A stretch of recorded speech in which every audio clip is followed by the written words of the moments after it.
Part 4, NWA Prepper here. So we're doing this little mini series on some beginning steps to being prepared. We've already talked about you became aware of emergencies. You've started making a little bit of a plan of what you use in a week. And we've talked about storing and acquiring some water. All basic level stuff. So our goal, remember, is we want to be self-sustained for a week. So, what did you put on your list that you ate during that week? What do you eat for breakfast? What did you eat for lunch? What kind of things do you eat for dinner? Do you have snacks in between? All that stuff is on that list.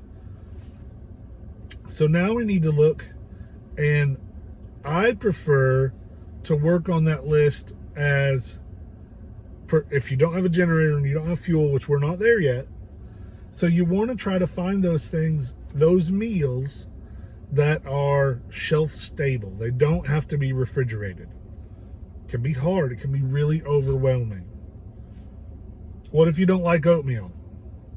What do? In my case, I suck it up and I'm going to eat oatmeal. And I eat oatmeal now. It's not my favorite. So what are you going to do for those 7 breakfasts for you and your family? What can you possibly do? Well, you want it to be something that you're already eating, that you already have a taste bud for. So you're not trying to force yourself to eat something you don't like. That may come later, but right now it shouldn't. So cereal, like cold cereal, lots of people eat it. It's a very, very popular food, and it's super easy.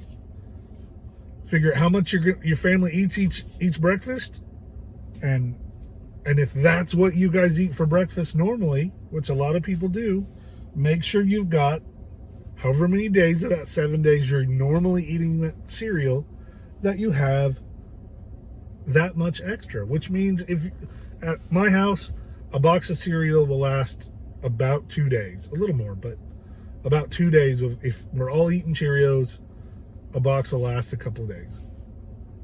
So if I know we're going to eat that 3 days of our 7, I need to pick up 2 boxes, staying within my budget. I need to pick up 2 boxes and store back. Now, I'm going to rotate. I'm going to eat that box we're normally eating, and when it's gone, I'm going to replace it and put that new box back behind. So we're always rotating those boxes of cereal. For milk, so we've got some milk in the fridge. Sure, I understand. I hate that. We've got some milk in the fridge. We're trying to be shelf stable.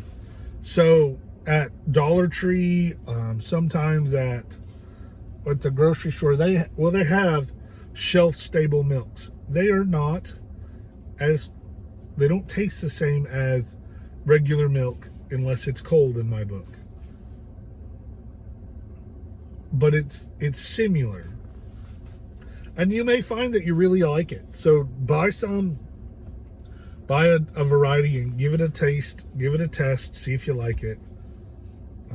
But you can get cartons of shelf-stable milk and buy just enough for a week, just enough for the cereal that you're going to eat or the cooking that you're going to use milk with, and put it back. And then be mindful of it, and every few months, that's what you use. It doesn't have to be expensive. So the next thing, food-wise is, okay, we like macaroni and cheese and Vienna sausages or whatever your meals are. Okay, so mac and cheese is easy. My family loves mac and cheese. We could eat it 2 times in a week and be great with it. So make sure that you have enough boxes. Now, my family, when we sit down for mac and cheese with the 4 of us, it's about 1.5 boxes. Well, they don't make half boxes, so we make 2 boxes of mac and cheese. If my emergency week, we're going to eat that twice, then I need to have 4 extra boxes of mac and cheese. It's not hard. We buy it almost by the flat anyway. So there you go. And that's really easy to do. You can do that with water if you don't have milk. We use the shelf-stable milk anyway in that. And you're just boiling water. That's an easy meal. We sometimes put the little canned sausages, with it. Not in it. My kids don't like that, but you could.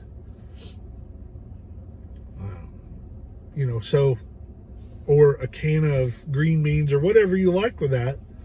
So in my house, 2 of our dinners are going to be mac and cheese and green beans. So we're going to have 4 extra boxes of that and 2 cans of green beans. For us, that's 2 meals. Great. So you use what you're already eating. Spaghetti's a big deal in my house. Spaghetti noodles are cheap. We buy, a pound of noodles, a big can or a big jar of sauce. They like meat in it. They like cheesy bread on the side.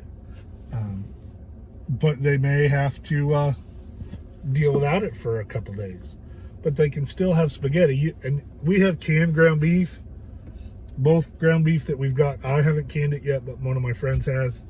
And that we've bought, a can of ground beef. We have freeze-dried ground beef. We have options to put meat in it if we want.